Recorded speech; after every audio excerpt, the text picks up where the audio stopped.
Joining me on the channel today is Katherine Laurin, author of the YA novel These Vengeful Hearts, out now from Inkyard.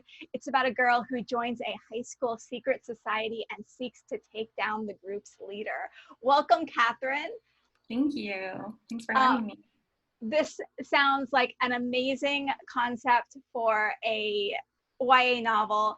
Did you do any research into secret societies? You know, I didn't. That's a good question. I've always kind of just been fascinated by secret societies. I love, like, you way back you have like the Joshua Jackson movie, The Skulls, and so I think that there's just so much out there in pop culture that has really just sort of captured my imagination. Awesome. And so I want to know a little bit about you and your journey to becoming a published author. What kind of kid were you? I was definitely a nerdy kid.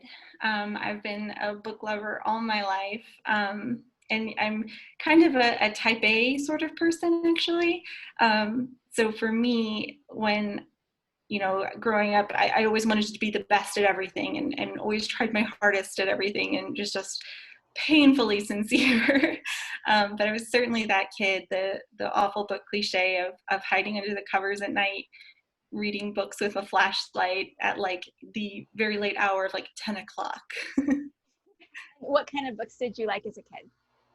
I liked all sorts of books. I was very into series, and I'm still actually very into series.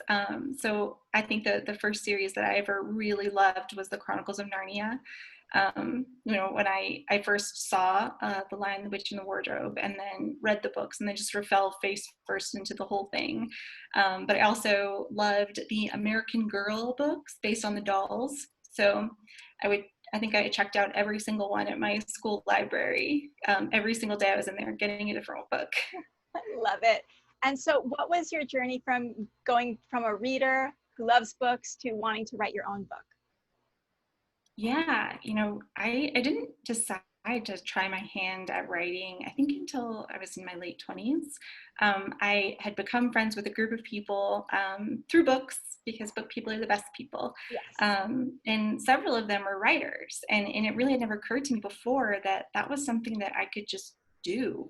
So, I had some really great resources of people who were further along in their publishing journey and who are now published authors, sort of point me in the right direction and really help me, with resources and critiques and just industry insight that I think is so important as you're just starting out. Mm-hmm. And so for you, I mean, I've been hearing all sorts of ranges. Usually it takes authors, it seems like, about 10 years to go from like, I want to be a writer, to actually getting that first book published. How long did it take for you? That's exactly right. Actually, just about 10 years. Yeah, and there was a lot of stops and starts and life that happens in between all of it, and really making the time. But yeah, it was a long journey. So pitch your book. Tell us about it. Sure.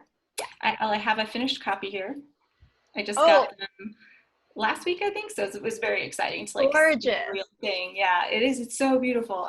I'm so lucky to have such a gorgeous cover, because if this was not my book, I would still buy it and pick it up. But it follows the story of Ember Williams, who is a high school student, and her sister was hurt several years before the book is set, by this nefarious group, the Red Court. And they're kind of just, almost mythical in her school, where they grant favors, whether it's, better grades or prom court or, taking down maybe a rival at school. And once you kind of throw your lot in with the Red Court and they do you a favor, you're never really free. They'll just keep coming back again and again and use you as a pawn to grant someone else's favor. So Ember really has spent years since her sister was hurt by the Red Court, kind of positioning herself to be the kind of person that they would want to recruit in. And that's really where this story starts, is Ember joining the Red Court and learning the ins and outs of it so that she can take them down from the inside. And, I think the thing that I love about this story is that you have a character who really goes in with this very clear mission and just is so driven to reach this one goal. And as she learns more about the Red Court and more about herself, everything gets very muddied for her. So that's kind of I the quick pitch. love it. Complex main character and, blurring lines between good and evil. It sounds Yes, amazing. absolutely. Tell us about the day that you found out your book was going to get published. Oh, that was like the best day. It was like Christmas and your birthday all wrapped into one. So I'd been out on submission with my agent, and we'd had, several people express interest, and they're all kind of at these different stages of the process, because the acquisitions process is so much more complex than I ever really knew. But I remember sitting and getting an email from my agent, and the subject line was like, "Time for a call." And then inside the email, like in all caps, it was like, "I have good news." So I like immediately called her. I was like, "What?" So yeah, and then we found out that Inkyard had made an offer to acquire these Vengeful Hearts, which was like so exciting. Oh, that's amazing. And what was a misconception that you might have had about publishing prior to becoming a published author that maybe has now changed? I think that I learned a lot, and like I said, I'm a type A person, so I've done just a ton of research. But I think that the thing that you really learn is just that there's no two journeys that are the same. Everybody's path to publishing is different, and so you can kind of hear from all of these experiences and kind of gather as much information as you can, but know at the end of the day that your journey is your own, and it's never going to be like anybody else's. What's your favorite part of the writing process? Is it drafting or revising? I would say whatever I'm not currently doing is the one that I like more. I mean, for me, I'm a pretty quick drafter, so I write really fast. But then the revision process takes so much longer because you go through so many rounds. But I love kind of that ideation phase of writing. When you have this idea and there's so much excitement, and you sort of dive into that draft, and really get to experience the story for the first time is so much fun. What's your approach to drafting? Are you like more of a character first person or like a plot first? For me, this book kind of, I got this image in my head of a girl receiving an invitation to a secret society in her locker at school. And it kind of just popped into my head one day, and everything sort of unfolded from there. So I generally know what the story is about, but the first thing I really do is spend that time really trying to unfold that character a little bit more, because I think once you know your character forwards and backwards, what their motivations are, the kind of person they are, you can drop them into any situation or any point in your plot and really know how they're going to react. And are you like you sound like a perfectionist. Are you a perfectionist or a chaos artist? Very tragic. I am very much a perfectionist, to a fault, I think, at sometimes. I think more than anything, I have very high expectations of myself and what I'm doing, and that kind of just bleeds into everything.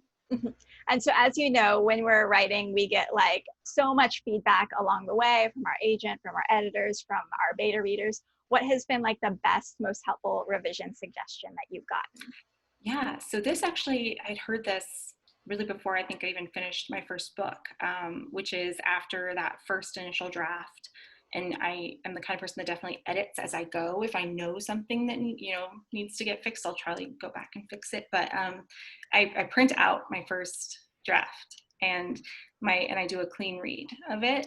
And there's just something for me about moving it from screen to page that I think really changes the way that I think. And so different things will stand out to me and sort of hit a little bit differently.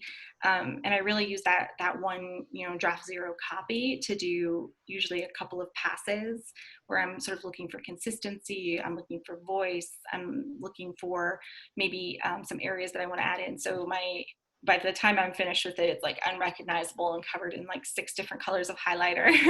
Yeah, I was going to say, like, how do you keep track of everything? You must use different colored I pen? do. I use different colors and I use sticky notes, and I write in the margins, and so there's a lot of arrows. But yeah, there's definitely, I think everyone has their own particular method that really works for them if they do use like a physical copy for edit. And do you have a huge ego, or are you humble and demure? I don't know. I mean, so I'm a Leo. Huge ego. Leo. But So you might hide. we're not wallflower people. Yeah. There's not our people. So I kind of like to be in the thick of it, but I definitely wouldn't say I have a big ego. I think that keeping a humble heart helps you in this business. Just, being humble and being grateful every step of the way. And just not having an ego about your work just makes everything so much easier, because you're kind of coming to it from a different, and I think sometimes more honest place where you're open to feedback, because you're going to get no's and you're going to get feedback at every stage of your work. And I think it's easier when you're maybe a little bit more humble about it. Yeah, it's like it's hard to keep a huge ego when you're in this business, because so many Yeah. people will tell you no and tell you No. why it's no, and all of that. But then you also need a very huge ego in order to stay in this business Yeah. because you get beaten down so much. It's so true. I think that, for me, like, you just have to have this very firm belief in the work that you're doing and that the path that you're on to stay in the business. Cause it is, you get told no in like every possible way, Yeah. know? Nice Yeah. nose, mean nose. Yes. In-person no's, phone no's. I mean, they'll be all over the place. And so I think that, yeah, you kind of have to have that iron core of belief and feeling right about what you're doing and saying, you know what, writing is for me no matter what happens. Are you a morning writer or an evening writer? So I have two kiddos, and a job, full-time job. So I'm like a whenever I can fit it in writer. I've been known to wake up very, very early. I think the earliest writing session I did was at like 4:30. Yeah, I know I set the coffee pot the night before and, was huddled up with my mug at the dining room table, just knowing that I had a deadline to hit. Yeah. And then I work way into the night too. I'll take my laptop to Panera over lunch and work there too. Fantastic. And was there ever a point along the way that you feared you might never be published? Yes, definitely. I think that there, at every stage of the journey, when you're writing and editing and revising with your betas, you're like, no, I don't know. And when you're querying, I don't know. And then when you're on submission, so Yeah. there's so many opportunities for that no. So I definitely think that little voice of doubt kind of works its way in and sort of whispers over your shoulder. But I also think that as writers, we're always preparing for the worst. So you always want to try and sort of keep your expectations in line. So it's easy to be like, yeah, even if this one isn't the one, I'm going to keep writing and just keep going. Yeah. Would you ever like to be famous? Not really. No, I mean, I don't want to be like the recognize you at the grocery store famous. I mean, I think I'd be like the book con famous, where you have people who are excited about your work and want to meet you and want to talk to you about your books. Like that, I think is definitely the dream. And if you could ever have one non-supernatural, I specify non-supernatural talent or ability, what would it be? Oh gosh. I really just want supernatural powers. I mean, just a terrible singer. So I would like to be able to carry a tune a little bit more so that when I'm in the car, my kids aren't like heckling me from the back seat. Nice. That's a nice win. That's a good one. Gotta dream big. Yes. And what are you working on now? I am working on my next YA thriller. I really love the YA thriller space, so that's I've always got the next project that I'm working on. Perfect. Thank you so much for being on the channel, Katherine. And I've put links to buy these Vengeful Hearts down below, as well as links to Katherine's social media and website. Thank you again. It's been really fun. Thank you so much for having me.